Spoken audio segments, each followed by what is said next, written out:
kamatis, malunggay, saging at papaya. Siksik sa vitamina, panlaban sa sakit, abay dita.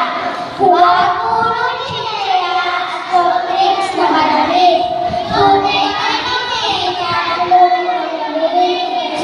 Kumain ng agahan, tanghalian, halunan, huwag palampasin, oras ay igalang. Itlog,